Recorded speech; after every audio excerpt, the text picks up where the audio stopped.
अस्सलाम वालेकुम स्टूडेंट्स, मैं हूं हसन फरीद, आपका फिजिक्स टीचर। स्टूडेंट्स, आज हम चैप्टर नंबर 17 का फर्स्ट लेक्चर स्टार्ट करेंगे, जिसमें हम देखेंगे कि सॉलिड की डिफरेंट टाइप्स क्या हैं और उनमें फर्क किस चीज का है। तो आइए स्टूडेंट्स स्टार्ट करते हैं आज का लेक्चर। स्टूडेंट्स, जैसे कि आप लोग जानते हैं कि हम चैप्टर नंबर 17 स्टार्ट कर रहे हैं। चैप्टर नंबर 17 का नाम है फिजिक्स ऑफ सॉलिड्स। अगर आपको याद हो, मैंने आपको बताया था फिजिक्स की बहुत सी ब्रांचेस में एक ब्रांच है solid state physics. Solid state physics में हम क्या करते हैं, हम प्रॉपर्टीज डिस्कस करते हैं सॉलिड्स की। तो याद रखिएगा, आज हम लोग स्ट्रक्चर और प्रॉपर्टीज डिस्कस करेंगे डिफरेंट टाइप्स ऑफ सॉलिड्स की। सबसे पहले तो मैं आपको बताता चलूं कि सॉलिड्स क्या होते हैं। स्टूडेंट्स, सॉलिड हमारे पास लिक्विड और गैसेस से क्यों डिफरेंट है, क्योंकि लिक्विड और गैसेस में जब आप देखते हैं तो हमारे पास जो मॉलिक्यूल्स हैं वो फ्रीडम रखते हैं मोशन के लिए, यानी कि वो आजादाना मूव कर सकते हैं। जैसे कि आप लोग देख रहे हैं, गैसेस में बहुत ज्यादा करेंगे, लिक्विड में कम, लेकिन बहरहाल उनकी मूवमेंट हो सकती है। उनकी कोई फिक्स पोजीशन नहीं है मॉलिक्यूल्स या एटम्स की। लेकिन याद रखिएगा, सॉलिड के केस में जब आप देखते हैं तो फोर्सेस इतनी स्ट्रांग होती हैं कि एटम जो है वो अपनी जगह से प्रॉपर मूव नहीं कर सकते, just like liquids and gases. तो इसे हम कहते हैं कि ये सॉलिड स्टेट है। तो सॉलिड स्टेट क्या होती है, जब मैटर के जो कॉन्स्टिट्यूएंट एटम्स हैं या आयंस हैं वो इस हद तक स्ट्रांगली एक दूसरे के साथ जुड़े हों कि उनके पास फ्रीडम ऑफ मोशन ना हो, तो हम कहते हैं ये सॉलिड स्टेट है। तो सबसे पहले तो आपको यही पता होना चाहिए, क्लासिफिकेशन ऑफ सॉलिड से पहले हमें यह पता होना चाहिए सॉलिड्स होते क्या हैं। तो क्या बताया मैंने आपको, सॉलिड्स में जो एटम्स हैव, आसान बात अगर करूं, atoms have fixed position। Atom liquid और गैसेस की तरह अपनी जगह से मूव नहीं कर सकते, एक जगह से दूसरी जगह नहीं जा सकते। अब स्टूडेंट्स, जब हम सॉलिड्स की क्लासिफिकेशन करते हैं तो हमारे पास सॉलिड्स की तीन टाइप्स हैं, क्रिस्टलाइन सॉलिड, अमरफस सॉलिड्स और पॉलीमेरिक सॉलिड्स। ये तीन टाइप्स जो हैं इनकी स्ट्रक्चर की बिना पर हम लोगों ने दी हैं। तो स्टूडेंट्स, सबसे पहले तो हम डिस्कस करते हैं कि व्हाट आर क्रिस्टलाइन सॉलिड्स। अगर आप लोग एक सॉलिड के अंदर बहुत ज्यादा जूम करके देखें एटॉमिक लेवल पर, तो आपको एटम का स्ट्रक्चर नजर आना शुरू हो जाता है। इस वक्त जो आप एटम का स्ट्रक्चर देख रहे हो उसमें एक बड़ी खास बात है, और वो खास बात इनका रेगुलर पैटर्न है। अगर आप गौर से देखें, जो स्ट्रक्चर आपको यहां एटम्स के दरमियान नजर आ रहा है वही साथ वाले एटम्स के दरमियान भी नजर आ रहा है, वही उसके साथ वाले एटम्स के दरमियान भी नजर आ रहा है। यानी हम कह सकते हैं कि एक ही पैटर्न है जो पूरे स्ट्रक्चर में आप लोगों को नजर आएगा। दूसरे अल्फाज में हम ये कह सकते हैं कि एटम्स नो डाउट सॉलिड है, तो एटम्स ने अपनी पोजीशन तो फिक्स रखनी है, लेकिन साथ साथ अगर आप स्ट्रक्चर देखें तो वो एक वेल डिफाइंड पैटर्न है जो कि पूरे लैटिस में आपको नजर आ रहा है। इस तरह के सॉलिड्स को जिसमें एटम का स्ट्रक्चर इस तरह से दिखे उसे हम कहते हैं कि वो क्रिस्टलाइन सॉलिड्स हैं। तो स्टूडेंट, सबसे पहले हम डेफिनेशन लिखते हैं कि क्रिस्टलाइन स्ट्रक्चर क्या होते हैं। होते तो सॉलिड्स ही हैं, लेकिन कैसे सॉलिड्स? तो crystalline solids have ordered structure। ordered structure, एक खास तरतीब से उनका स्ट्रक्चर होता है। स्टूडेंट्स, यहां एक ऐसी बात है जहां बच्चे धोखा खा जाते हैं। इसके नाम में आप लोग देख रहे हैं कि क्रिस्टलाइन सॉलिड्स लिखा है, यानी एक क्रिस्टल चीज होनी चाहिए। अब बच्चों के जहन में क्रिस्टल जो है वो जैसे हमारे पास डायमंड का क्रिस्टल होता है, जो भी चीज प्रॉपर पॉलिश्ड नजर आए ना, जिसके ऊपर शाइन नजर आए, तो हम कहते हैं ये क्रिस्टल है। तो जब मैं आप लोगों के सामने ये एक शीशा दिखाता हूं, आप देख रहे हैं कि ये बिल्कुल पॉलिश्ड शीशा है, तो हम कहते हैं यार ये तो बड़ा क्रिस्टल क्लियर शीशा है। तो बच्चे समझते हैं कि क्योंकि ये इसकी जो शेप है, जो जाहिरी तौर पर हमें नजर आ रही है, वो क्रिस्टल की तरह है, तो फिर मैं इसको क्रिस्टलाइन सॉलिड बोलूंगा। नहीं स्टूडेंट्स, याद रखिएगा, ये जो जाहिरी शेप है ना, इससे नहीं हम अंदाजा लगाते कि कोई चीज क्रिस्टलाइन सॉलिड होगी या नहीं, बल्कि जब भी आपने ये जज करना है कि कोई चीज क्रिस्टलाइन सॉलिड होगी या नहीं, आपने उसकी जाहिरी शेप नहीं, बल्कि आपने उसका इंटरनल स्ट्रक्चर, जो एटॉमिक लेवल का स्ट्रक्चर है, एटम्स के दरमियान जो स्ट्रक्चर है, वो आप लोगों ने स्टडी करना है। तो हो सकता है एक चीज आपको बज़ाहिर ऊपर से बड़ी क्रिस्टल नजर आ रही हो, लेकिन जब आप उसके एटम्स को जूम करके देखते हैं तो आपको पता चलता है कि एटम्स के दरमियान कोई खास स्ट्रक्चर नहीं है। तो इस सूरत में आप इसको क्रिस्टलाइन सॉलिड नहीं कहेंगे। तो याद रखिएगा, ये जो क्रिस्टलाइन होना है, ये हम लोगों ने उसके मैक्रो प्रॉपर्टी को नहीं देखना कि वो बजाहिर कैसा नजर आ रहा है, बल्कि ये उसके एटॉमिक स्केल पर जाकर हम जज करेंगे कि एटम्स के दरमियान स्ट्रक्चर है या नहीं। इसी तरह से स्टूडेंट्स जरा इमेजिन करें कि एक चीज आपके सामने बिल्कुल पाउडर फॉर्म में पड़ी हुई है। बजाहिर आप कहते हैं यार इसका तो कोई शेप, कोई स्ट्रक्चर नहीं है, लेकिन ये फिर आप इसके जाहिर को देख रहे हैं, ये मैक्रो प्रॉपर्टी देख रहे हैं। जबकि मैंने आपको बताया कि आपने अगर क्रिस्टलाइन सॉलिड है या नहीं ये जज करना है तो आप इसके एटॉमिक लेवल पर जाकर देखें। जब मैं इस पाउडर के एटॉमिक लेवल पर जाकर देखता हूं तो सपोज करें स्ट्रक्चर मुझे कुछ इस तरह से नजर आता है एटम्स का, तो बजाहिर पाउडर फॉर्म है, लेकिन आप एटॉमिक लेवल पर जाकर जब देखते हैं तो आपको पता चलता है कि ये एक्चुअली में क्रिस्टलाइन सॉलिड है। तो स्टूडेंट्स ये बात आप लोगों ने याद रखनी है कि हमारे पास ये जो क्रिस्टलाइन सॉलिड की प्रॉपर्टी है ये एक मैक्रो प्रॉपर्टी नहीं है, बल्कि ये हम एटॉमिक स्केल पर, एटॉमिक लेवल पर जाकर देखते हैं। स्टूडेंट्स दूसरी बात मेरे से आप पूछेंगे कि सर हमें कैसे पता चलेगा कि एटॉमिक स्केल पर क्या स्ट्रक्चर है, क्योंकि एटम तो नजर नहीं आते। स्टूडेंट्स इसके लिए मैं आपको बताता चलूं कि हमारे पास डिफरेंट टेक्निक्स हैं, जिसमें एक बड़ी इंपॉर्टेंट टेक्निक है और आपकी बुक भी उसका जिक्र कर रही है, और वो है एक्स-रे डायफ्रैक्शन टेक्निक। ऑब्जेक्टिव के लिए याद रखिएगा कि अगर वो आपसे पूछे सॉलिड्स का इंटरनल स्ट्रक्चर, जो एटॉमिक लेवल पर जो उनका स्ट्रक्चर है वो कैसे मालूम किया जा सकता है, कैसे पता लगाया जा सकता है, तो आप बताएंगे कि वो एक्स-रे डायफ्रैक्शन टेक्निक से मालूम किया जा सकता है। ये क्या टेक्निक होती है ये हमारा आज का आर्टिकल नहीं है, लेकिन सिर्फ ये ऑब्जेक्टिव के लिए आप लोगों ने जरूर याद रखना है। अब स्टूडेंट्स हम चलते हैं, मजीद बातें डिस्कस करते हैं भाई क्रिस्टलाइन सॉलिड्स की एग्जांपल्स।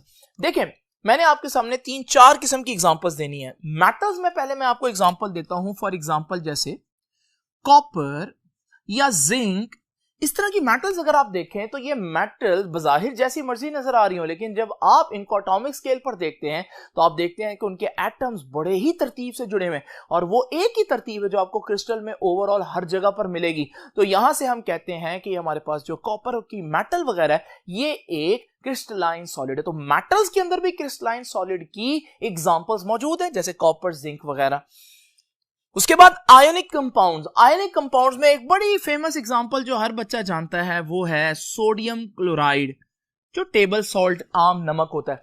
तो अगर आप सोडियम क्लोराइड जो टेबल सॉल्ट है बजाहिर बिल्कुल अमरफस सा नजर आ रहा होता है, लेकिन जब आप इसके इंटरनल स्ट्रक्चर, एटॉमिक स्ट्रक्चर को जाकर देखते हैं तो आपको पता चलता है कि सोडियम और क्लोरीन एक दूसरे के साथ बड़ी ही बेहतरीन तरतीब से जुड़े हुए हैं, और आपको पता चलेगा कि हमारे पास यही तरतीब थ्रू आउट द क्रिस्टल आपको रिपीट होती दिखाई देगी। इसे हम कहते हैं कि ये भी क्रिस्टलाइन सॉलिड है।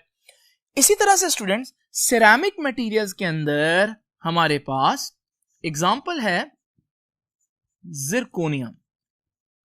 सबसे पहले तो जान लें सिरेमिक मटेरियल क्या होता है। मिसाल के तौर पर ये जो बर्तन बनाने के लिए आप लोग मटेरियल यूज करते हैं ये सिरेमिक मटेरियल है। इस तरह के मटेरियल्स में हमारे पास जिरकोनियम डाइऑक्साइड, जिसका दूसरा नाम जिरकोनिया है, वो हम इसकी एग्जांपल के तौर पर दे सकते हैं, क्योंकि जब हम जिरकोनिया का स्ट्रक्चर देखते हैं तो आप देखेंगे कि वहां पर स्ट्रक्चर भी बिल्कुल क्रिस्टलाइन सॉलिड जैसा ही है। और स्टूडेंट्स याद रखिएगा कि जिरकोनिया की डिफरेंट टाइप्स हैं। जिरकोनिया हमारे पास एक ज्वेलरी के तौर पर भी यूज हो सकता है, क्योंकि इसका structure diamond like shining structure होता है। और इसके अलावा आपको पता होना चाहिए कि जो हम दांत लगवाते हैं समटाइम वो भी जिरकोनिया से ही बने होते हैं। जो क्राउन दांतों के ऊपर लगता है वो जिरकोनिया से बना होता है। तो स्टूडेंट्स ये हो गए सिरेमिक्स में इसकी एग्जांपल। उसके बाद है जी सेमीकंडक्टर्स। सेमीकंडक्टर्स में सिलिकॉन या जर्मेनियम इसकी एग्जांपल में आ जाते हैं। आपको याद होगा पीरियोडिक टेबल का जो चौथा ग्रुप है उस चौथे ग्रुप के अंदर आपको सिलिकॉन और जर्मेनियम मिलेंगे, ये सेमीकंडक्टर्स हैं। सिलिकॉन के बारे में आप लोग पढ़ के आए 10th में कि सिलिकॉन क्योंकि चौथे ग्रुप से बिलोंग करता है, और हर ग्रुप जो है वो बताता है कि कितने आखिरी इलेक्ट्रॉन्स होंगे, वैलेंस इलेक्ट्रॉन्स होंगे। तो क्योंकि ये सिलिकॉन चौथे ग्रुप में मौजूद है तो इसका मतलब ये सिलिकॉन के इर्द गिर्द जो है वो 4 इलेक्ट्रॉन्स होंगे, लेकिन होने तो 8 चाहिए, क्योंकि स्टेबिलिटी जो है वो 8 इलेक्ट्रॉन से मिलती है। तो फिर ये सिलिकॉन अपने नेबरिंग सिलिकॉन के साथ एक इलेक्ट्रॉन शेयर करेगा, एक और नेबरिंग सिलिकॉन के साथ एक इलेक्ट्रॉन शेयर करेगा, एक और के साथ शेयर करेगा, और फिर एक और के साथ शेयर करेगा। तो देखें ये जो सेंट्रल सिलिकॉन है इसके 8 इलेक्ट्रॉन पूरे हो गए, और बिल्कुल यही काम जो है बाकी सिलिकॉन्स भी रिपीट करेंगे। तो हमारे पास ये सारा स्ट्रक्चर जो है वो कुछ इस तरह से आपको दिखेगा, और नजर आ रहा है कि ये एक क्रिस्टलाइन स्ट्रक्चर है, क्योंकि हमारे पास एक ऑर्डर, एक तरतीब नजर आ रही है। नाउ स्टूडेंट्स ये तो होगी कुछ चंद एग्जांपल। Motion of atoms. अब मैंने आपको बताया कि सॉलिड्स क्या होते हैं, जिनमें एटम्स की फिक्स पोजीशन होती है। जब उनकी फिक्स पोजीशन होती है तो फिर मोशन ऑफ एटम्स में आप लोग ख्याल करेंगे फिर मोशन ऑफ एटम्स तो नहीं होगी, क्योंकि फिक्स पोजीशन का मतलब ही क्या होता है, जब कोई चीज अपनी जगह से मूव ना करे। याद रखिएगा, जब मैं कहता हूं ना फिक्स पोजीशन, तो इसका मतलब फिक्स पोजीशन ही बल्कि फिक्स एवरेज पोजीशन होती है। मतलब क्या स्टूडेंट्स, याद रखिएगा, ये जो हमारे पास सॉलिड में एटम्स होते हैं, बजाहिर इनकी पोजीशन फिक्स होती है, लेकिन फिर भी अपनी थर्मल एनर्जी की वजह से ये अपनी जगह पर हल्का फुल्का वाइब्रेट कर रहे होते हैं। बल्कि हल्का फुल्का नहीं कहना चाहिए, बड़ी विगरस किस्म की वाइब्रेशन होती है। लेकिन क्योंकि वाइब्रेशन में अगर वो थोड़ी देर के लिए दूर जाते हैं दूसरे एटम से, तो थोड़ी देर बाद वापस भी आ जाते हैं। तो इस वजह से हम कहते हैं कि एवरेज पोजीशन चेंज नहीं हुई। तो एवरेज के हिसाब से हम देखें तो वो एक दूसरे से उतने ही डिस्टेंस पर है, इसलिए हम कहते हैं कि फिक्स पोजीशन है। लेकिन वो 100% फिक्स नहीं होती। इसका यह मतलब नहीं है कि वो हिलते ही नहीं अपनी जगह से, बिल्कुल हिलते हैं, वाइब्रेट करते हैं। तो याद रखिएगा, सॉलिड्स में कौन सी मोशन हो सकती है, एटम्स में वाइब्रेशन हो सकती है। तो एटम्स और molecules of crystalline solids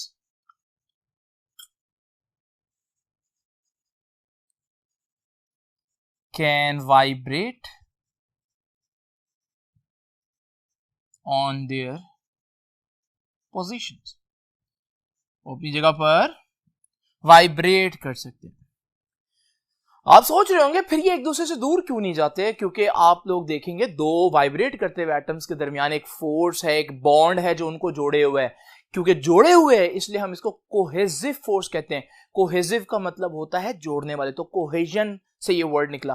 तो स्टूडेंट्स, कोहेसिव फोर्सेस हैं जो इन एटम्स को एक दूसरे से जुदा नहीं होने देती। ये कोहेसिव फोर्सेस जो है, ये आपकी बुक ने यहां पर ये वर्ड डिस्कस किया, इसलिए आप लोगों को याद रखना है। नाउ स्टूडेंट्स, अब हम डिस्कस करते हैं लास्ट चीज, और वो क्या है, मेल्टिंग पॉइंट। सबसे पहले तो देखते हैं मेल्टिंग पॉइंट होता क्या है। मेल्टिंग पॉइंट क्या होता है स्टूडेंट्स, हमारा जो क्रिस्टल है जब हम इसको गर्म करते हैं तो आप लोग देखते हैं थर्मल एनर्जी जो एटम्स की है वो बढ़ती जाती है, जिसकी वजह से जो उनकी वाइब्रेशन है वो और ज्यादा विगरस होती रहती है और ज्यादा तेज होती रहती है। अगर मैं टेम्परेचर और बढ़ाऊंगा तो हमारे पास ये वाइब्रेशन और ज्यादा तेज होती रहेगी।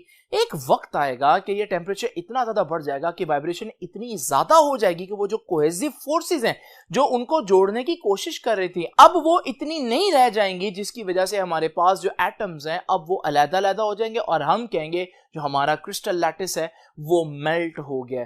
तो मेल्टिंग में क्या होता है कि आप एक सॉलिड को गर्म करते हैं और उसको इतना गर्म कर दें कि वो लिक्विड फॉर्म में आ जाए, यानी उसके अंदर एटॉमिक स्केल पर क्या हुआ कि उसके एटम्स के दरमियान एक प्रॉपर अरेंजमेंट थी वो खत्म हो जाए, तो फिर हम कहते हैं कि ये मेल्ट हो गया। लेकिन यहां जो बात हम लोगों ने पढ़नी है क्रिस्टलाइन सॉलिड्स में, वो क्या है, वो ये बात है कि हमारे पास क्रिस्टलाइन सॉलिड में आप लोग जानते हैं हर तरफ स्ट्रक्चर एक जैसा है। अगर दो एटम्स के दरमियान ये जो बॉन्ड है इसको तोड़ने के लिए खास टेम्परेचर T चाहिए, तो क्योंकि वही बॉन्ड लेंथ आपको हर जगह पर नजर आ रही है क्योंकि क्रिस्टलाइन सॉलिड्स हैं, तो फिर हमारे पास सारों को T टेम्परेचर ही चाहिए। तो अगर मैं T टेम्परेचर, कोई फर्जी टेम्परेचर प्रोवाइड कर दूं तो उस टेम्परेचर पर ये सारे बॉन्ड्स टूट जाएंगे, और जब सारे बॉन्ड्स टूट जाएंगे तो वो मेल्ट हो जाएगी, यानी कि एक फिक्स पॉइंट के ऊपर आप इस पूरे लैटिस को मेल्ट कर सकते हैं। तो याद रखिएगा, हम क्या कहेंगे, हम कहेंगे कि मेल्टिंग पॉइंट फिक्स है, शार्प है या डेफिनेट है। डेफिनेट का मतलब क्या है, अगर 100 डिग्री पर एक लैटिस का कुछ हिस्सा पिघल रहा है तो पूरी लैटिस भी 100 पर ही पिघल जाएगी क्योंकि स्ट्रक्चर हर जगह सेम है। तो स्टूडेंट्स याद रखिएगा, क्रिस्टल लैटिस जो क्रिस्टल सॉलिड्स होते हैं उनका मेल्टिंग पॉइंट कैसा होता है, they have definite melting point. ठीक है जी, इनका डेफिनेट मेल्टिंग पॉइंट है। डेफिनेट के लिए एक और वर्ड भी यूज होता है और वो है शार्प मेल्टिंग पॉइंट। शार्प का मतलब है सिर्फ एक खास पॉइंट होगा जहां पर पूरी जो क्रिस्टलाइन सॉलिड है वो मेल्ट हो जाएगा, तो टेम्परेचर बढ़ाने की जरूरत नहीं पड़ेगी। अब स्टूडेंट्स, हम डिस्कस करते हैं कुछ points. Next type of solid जिसे हम कहते हैं अमरफस सॉलिड्स। सबसे पहले तो आप लोग याद रखिएगा अमरफस का मतलब क्या है। अमरफस का मतलब है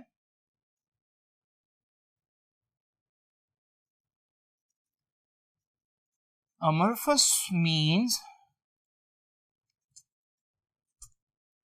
विदाउट फॉर्म और शेप। जब किसी चीज में तरतीब ना हो तो हम उसे कहते हैं कि ये अमरफस है। अमरफस सॉलिड्स क्रिस्टलाइन सॉलिड्स के बिल्कुल उल्ट बनते हैं, क्योंकि इनमें खास बात ही क्या थी, they have a ordered structure, जबकि इसमें हमारे पास कोई खास ऑर्डर्ड स्ट्रक्चर नहीं होगा। तो हम ये भी कह सकते हैं कि they do not exhibit N ordered structure. इनमें कोई खास ऑर्डर्ड तरतीब वाला स्ट्रक्चर नजर नहीं आएगा आपको एटम्स के दरमियान। इस वजह से, क्योंकि ये क्रिस्टलाइन सॉलिड्स के बिल्कुल ऑपोजिट चीज है, तो अमरफस सॉलिड्स के दो नाम मैं आपको बताता चलूं।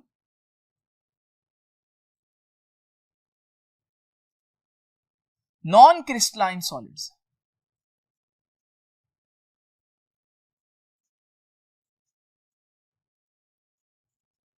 एक और नाम इनका है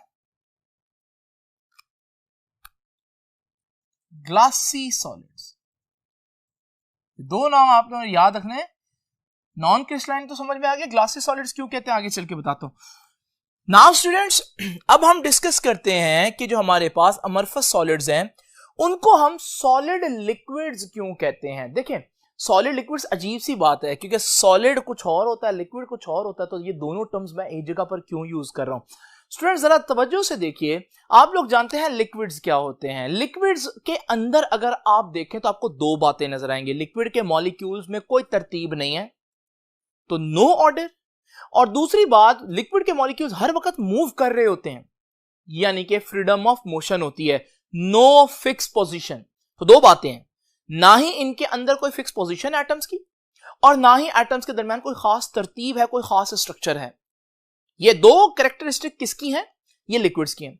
अच्छा, अगर मैं आपको अमरफस सॉलिड्स दिखाऊं, तो अमरफस सॉलिड्स में मैंने डिस्कस किया कि कोई खास स्ट्रक्चर नहीं होता। तो ये स्ट्रक्चर अगर आप गौर से देखें तो आप लोग देख रहे हैं कि क्रिस्टलाइन सॉलिड्स के बरक्स इनमें किसी किस्म की कोई खास तरतीब नहीं है। कहीं पर एटम्स किसी और तरतीब से जुड़े हुए हैं, कहीं पर एटम्स किसी और तरतीब से जुड़े हैं। ये एक रैंडम स्ट्रक्चर है, ये अमरफस सॉलिड्स का स्ट्रक्चर है। अब स्टूडेंट्स अगर आप गौर करें तो यहां अमरफस सॉलिड्स में एक खास बात क्या है? खास बात यह है कि इनमें कोई स्ट्रक्चर नहीं है, कोई तरतीब नहीं है, लेकिन इनमें क्योंकि ये सॉलिड्स हैं, एटम्स की पोजीशन फिक्स है। तो ये लिक्विड और सॉलिड्स को अगर आप कंपेयर करें तो मैं कह सकता हूं कि ये जो मेरे अमरफस सॉलिड्स हैं, इनमें जो पहली प्रॉपर्टी है वो तो बिल्कुल वही है जो लिक्विड्स के पास है। फर्क सिर्फ ये है कि लिक्विड्स में मॉलिक्यूल्स जो हैं वो मूव कर सकते थे, जबकि जो अमरफस सॉलिड्स हैं उनमें मॉलिक्यूल मूव नहीं कर सकते। अगर मैं मॉलिक्यूल मूव करते हुए लिक्विड्स के मॉलिक्यूल थोड़ी देर के लिए फ्रीज कर दूं, रोक दूं यहीं पर ही, तो अब आप लोग देख रहे हैं ये तो तकरीबन अमरफस सॉलिड जैसी चीज ही बन गई। यानी कि अगर मैं कहूं तो ये गलत नहीं होगा कि असल में तो है ये सॉलिड्स, लेकिन अगर ये अपनी बेतरतीबी के हिसाब से जांचे जाएं, देखा जाए इनको इनकी तरतीब के लिहाज से, then they are more like liquids, क्योंकि लिक्विड्स में भी कोई तरतीब नहीं होती और इनमें भी कोई तरतीब नहीं है। फर्क ये होता है कि लिक्विड्स में मूवमेंट होती है, तो अगर मैं लिक्विड को थोड़ी देर के लिए मूव होने से रोक दूं, फ्रीज कर दूं, तो फिर आप देखेंगे कि हमारे पास ये एक किस्म के अमरफस सॉलिड्स की तरह ही लगेंगे। इस वजह से हम कहते हैं कि amorphous solids are just like frozen liquids. Students इस वजह से इनको सॉलिड लिक्विड्स कहते हैं। तो याद रखिएगा, व्हाट आर सॉलिड लिक्विड्स? तो हम कहेंगे कि ये जो अमरफस सॉलिड्स है ना, अमरफस सॉलिड्स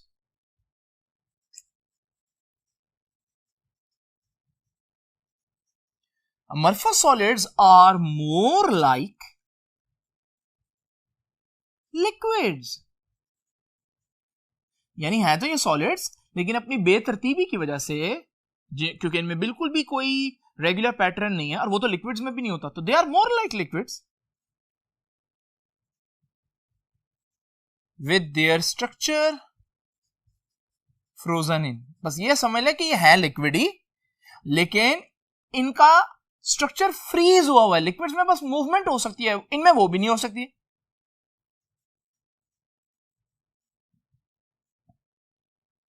तो that is why hence they are name as solid liquids. इस वजह से इनको एक और नाम देते हैं और वो क्या है, सॉलिड लिक्विड्स।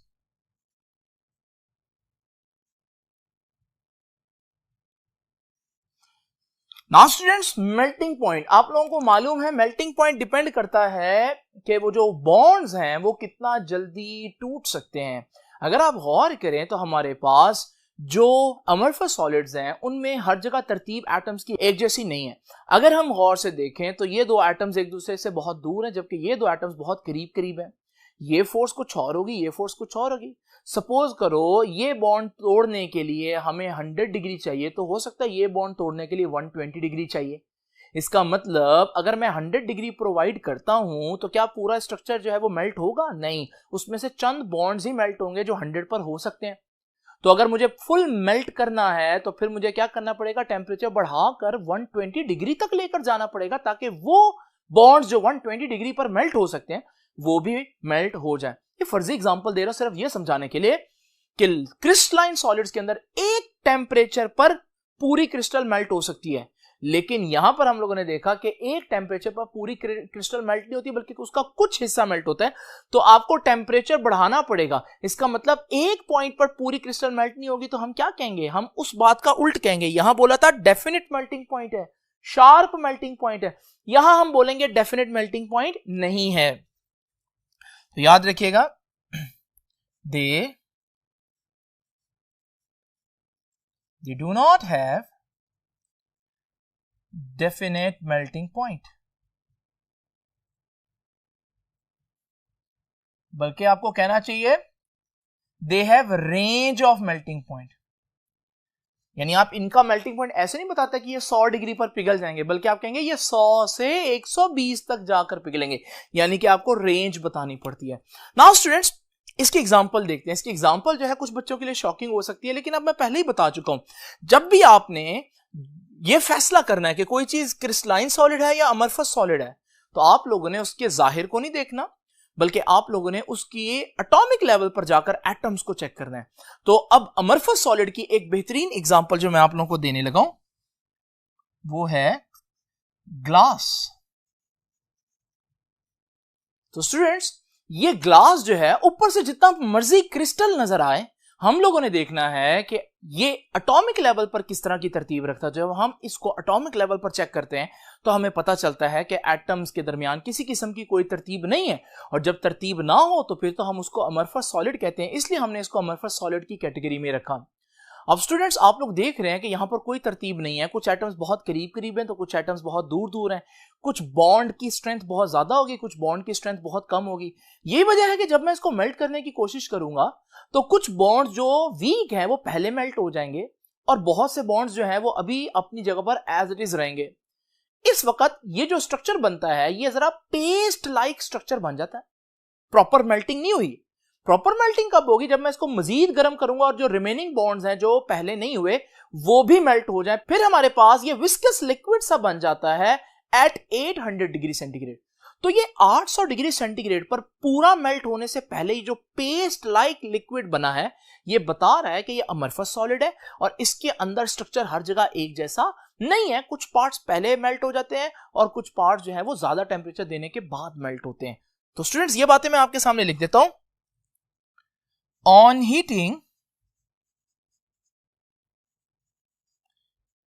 it softens, नर्म हो जाता है,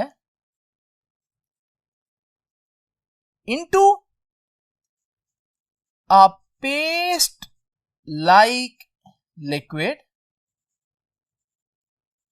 एक पेस्ट की तरह की चीज बन जाती है before becoming a clear viscous liquid at 800 degree centigrade. तो 800 डिग्री सेंटीग्रेड पर मुकम्मल तौर पर लिक्विड बनने से पहले, और ये कैसा लिक्विड बनेगा, बड़ा गाढ़ा सा जैसे हनी होता है वैसे विस्कस लिक्विड होगा, लेकिन उससे पहले एक वक्त आएगा जब ये एक पेस्ट लाइक लिक्विड बनेगा। इस वजह से याद रखिएगा इनको एक और नाम भी देते हैं और वो है glassy solids. So they are known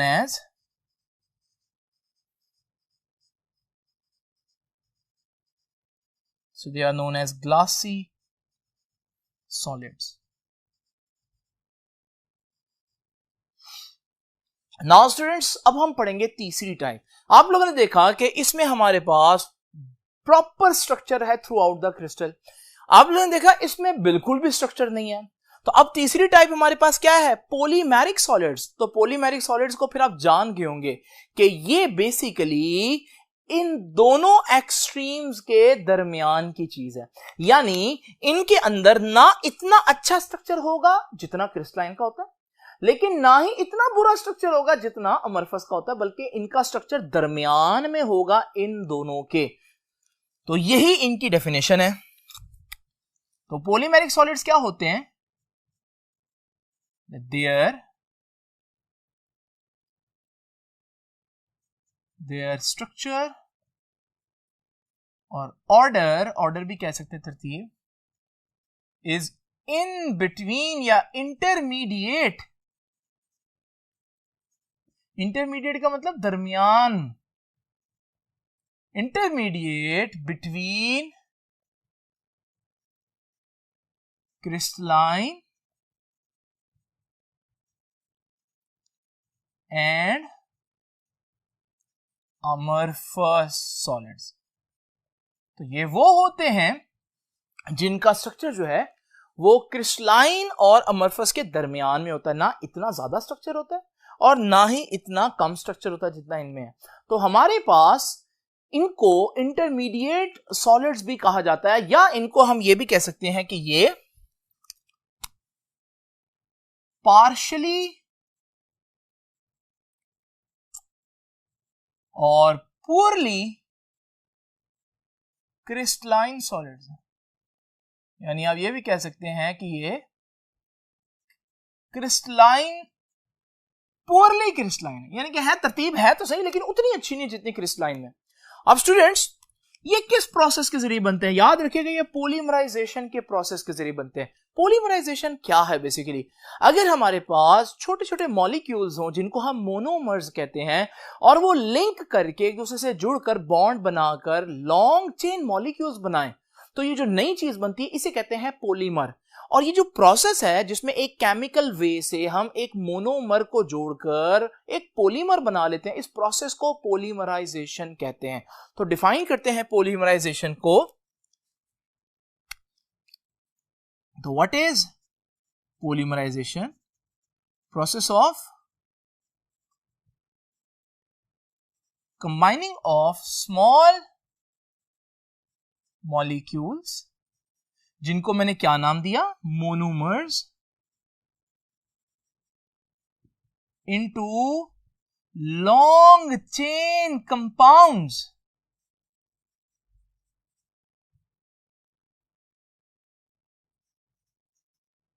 उनको क्या नाम दिया? उन कंपाउंड्स को जो नए बनते हैं, पॉलीमर, इज कॉल्ड, इस प्रोसेस को क्या बोलते हैं? पॉलीमराइजेशन। अब स्टूडेंट्स, हम डिस्कस करेंगे इनकी कुछ एग्जांपल्स। याद रखिएगा, इनकी एग्जांपल्स में हमारे पास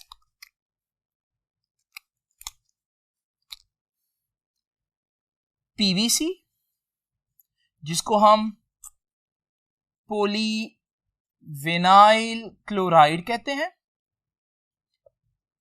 आप लोगों ने पीवीसी के पाइप्स वगैरह देखे होंगे, तो ये बेसिकली एक पॉलीमेरिक सॉलिड्स है। इसी तरह से हमारे पास इसकी एग्जांपल में पॉलीथीन और पॉलीस्टाइरीन।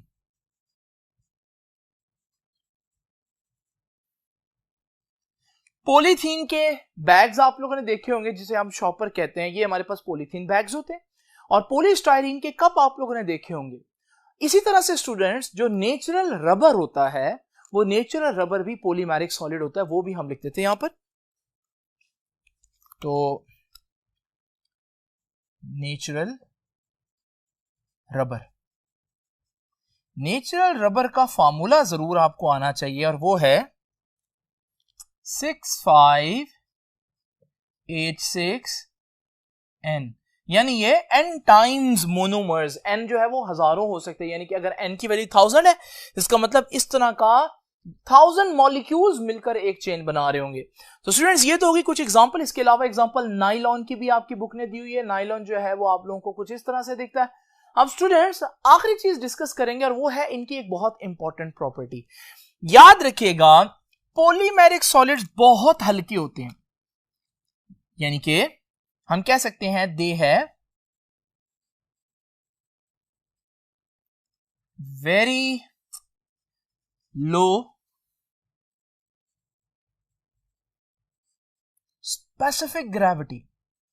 स्पेसिफिक ग्रेविटी का आसान अल्फाज में मतलब है, लो स्पेसिफिक ग्रेविटी का आसान अल्फाज में मतलब है जब कोई चीज बहुत हल्की हो तो फिर हम कहते हैं कि वो उसकी स्पेसिफिक ग्रेविटी बहुत कम है। अब ये इसकी स्पेसिफिक ग्रेविटी बहुत कम है, हम समझते हैं जो चीज हल्की हो उसमें मजबूती भी नहीं होती, लेकिन जब हम इनको देखते हैं तो ये बात गलत नजर आती है। मिसाल के तौर पर जो पॉलीथीन का बैग आप लोग यूज करते हैं उसका अपना वजन कितना होगा, उसका अपना वेट शायद 5 ग्राम या उसका मास जो है वो 5 ग्राम हो, शायद इससे भी कम हो। लेकिन आप लोग जब उसमें चीजें डालकर लेकर आते हैं तो आप कई हजार ग्राम यानी केजीज में उसमें चीजें डाल लेते हैं। यानी अगर आप उसका अपना मास देखें, उसकी स्पेसिफिक ग्रेविटी देखें, वो बहुत हल्की है, लेकिन अपने वजन के हिसाब से देखें वो कितने गुना ज्यादा वजन उठा सकते हैं। तो हम ये कहेंगे कि हालांकि ये हल्के होते हैं, लेकिन इसका ये मतलब नहीं कि ये कमजोर होते हैं, बल्कि वीक नहीं होते बल्कि स्ट्रांग होते हैं। तो याद रखिएगा मैं कह रहा हूं they have very low specific gravity, इनकी स्पेसिफिक ग्रेविटी बहुत कम होती है। लेकिन अगली बात सुनने वाली है, येट, फिर भी, येट का मतलब फिर भी, yet they have good strength to weight ratio, strength to weight ratio। Strength to weight ratio का मतलब अपने वेट के हिसाब से कई गुना ज्यादा स्ट्रेंथ रखते हैं। स्टूडेंट्स ये तो हो गया हमारे पास तीनों सॉलिड्स के बारे में जितनी इंफॉर्मेशन आपकी बुक ने दी हुई है वो। इसके अलावा बहुत सी एक्स्ट्रा चीजें बताई जा सकती हैं, लेकिन मैंने सोचा कि बुक तक ही रहते हैं ताकि आप लोग कंफ्यूज ना हो, वही चीज रेडी करें जो आपके पेपर पॉइंट ऑफ व्यू से इंपॉर्टेंट है। स्टूडेंट्स अब हम डिस्कस करेंगे दो इंपॉर्टेंट और बड़ी छोटी सी डेफिनेशंस और फिर ये लेक्चर खत्म करेंगे। तो आइए नेक्स्ट बोर्ड पर चलते हैं और देखते हैं कि वो डेफिनेशंस कौन सी हैं।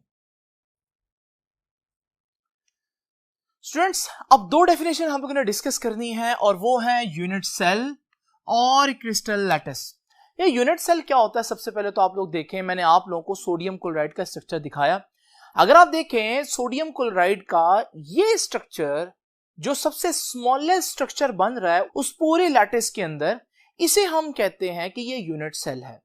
और यूनिट सेल की खास बात यह है कि ये यूनिट सेल की रेपिटेशन ही है जिससे पूरा स्ट्रक्चर आपके पास बन रहा होता है। वो जो पूरा स्ट्रक्चर बनेगा उसे हम लैटिस कहते हैं। तो बड़ी इंपॉर्टेंट बात है कि हमारे पास यूनिट सेल क्या है, the smallest 3 dimensional basic structure is called unit cell. और लैटिस क्या है, the crystal lattice is formed by the repetition of unit cell. तो दोबारा देख लीजिए कि यूनिट सेल वो सबसे छोटा स्ट्रक्चर है। जैसे सोडियम क्लोराइड के केस में आप देखें तो unit cell cubic unit cell है। क्यूब क्या होता है, जिसकी आप लोग देखते हैं कि सारी साइडें एक दूसरे के बराबर होती हैं और 90 डिग्री पर होती हैं। आप इसकी बहुत सी कैरेक्टरिस्टिक्स बता सकते हैं, जैसे कि आप बता सकते हैं कि हमारे पास एक क्यूब के अंदर बेसिकली 8 कॉर्नर्स होते हैं और 12 एजेस होते हैं और 6 फेसेस होते हैं। तो हमारे पास इसके अलावा भी बहुत से यूनिट सेल्स हैं जो आप लोगों ने केमिस्ट्री में पढ़े हैं। तो यहां मैं आपको ये बताता चलूं कि ये जो क्यूबिक यूनिट सेल है यही अपने आप को जब रिपीट करता है थ्रू आउट 3 डायमेंशनली, तो आप देखते हैं कि हमारे पास ये पूरा लैटिस या पूरी क्रिस्टल बन जाती है। स्टूडेंट्स इसकी एग्जांपल ऐसे भी ली जा सकती है कि आपकी जो एक ईंट है वो यूनिट सेल है। ये सबसे छोटा हिस्सा है जो बिल्डिंग बनाने में इस्तेमाल हो रहा है, और इसी ईंट के 3 डायमेंशनली जुड़ने से आपके पास एक इमारत खड़ी हो जाती है। वो इमारत आपकी क्रिस्टल लैटिस की एग्जांपल है। तो स्टूडेंट्स, ये था हमारा आज का लेक्चर। आई होप कि आज का लेक्चर आपको समझ में आया होगा। आपसे भी इंशाल्लाह मुलाकात होगी नेक्स्ट लेक्चर में। तब तक के लिए अल्लाह हाफिज।